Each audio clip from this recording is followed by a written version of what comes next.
Salam əziz şagirdlər, hər birinizi bir daha xoş gördük. Bugünkü mövzumuz söz yaradıcılığı. Söz yaradıcılığı 3 formada yaranır. 1. Leksik.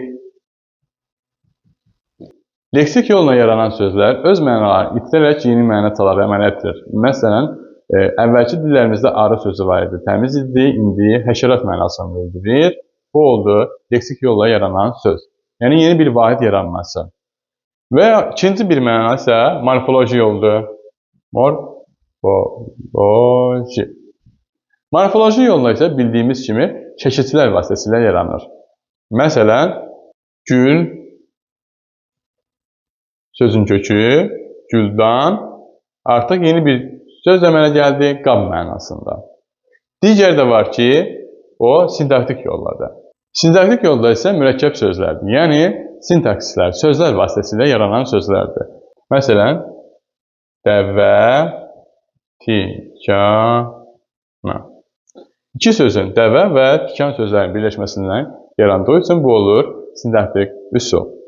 Bir çox şagirdin səhv etdiyi məqamlardan biri də sözün nədən düzəlməlidir.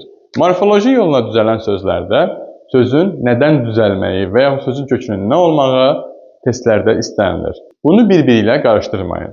Məsələn, yazıram bura baxımsızlıq. Baxımsızlıq. Gəlin bunu təhlil edək. Sözün kökü bax. Baxırsan, baxım olur. Sonra baxımsız olur, sonra baxımsızlıq olur. Bu sözdə kökü bax feilidir. Bax feilindən düzələn baxım ismidir. Baxım ismindən baxımsız sifəti yaranıb. Baxımsız sifətindən də baxımsızlıq, mücərrəd mənalı isim yaranır. Bunlar bir-birini izləyir. Testlərdə soruşur ki, sözün kökü nədir? O zaman deyəcəksiniz feil. Desə söz özü nədir? Deyəcəksiniz isim. Bəs desə ki, isim nədən yaranmışdır? İsim yaranıb sifətdən. Yadda saxlaya bilmirsinizsə, bunu bir ailə tablosu ilə yadda saxlayaq. Baxaq, bu babadır. Baba kim olsun? Olsun Asif. Asif. Babanın gözü. Bunun övladı olan kimdir? Vasif. Bu olsun Vasif.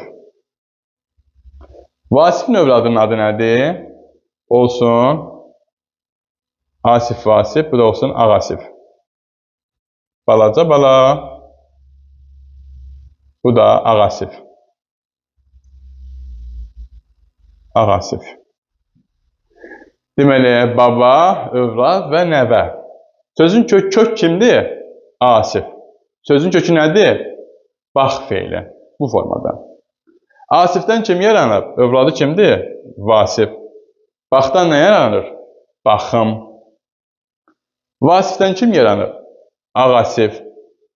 Baxımdan nə yaranıb? Hansı söz yaranıb? İsmindən.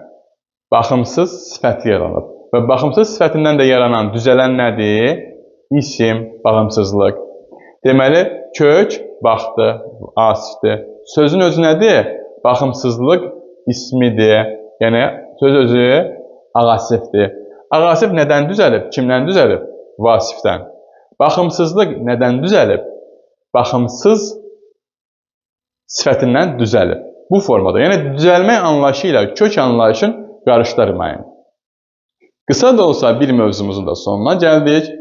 Kanalımıza abunə olmağı və videolarımızı bəyənməyi unutmayın. Hər birinizə uğurlar.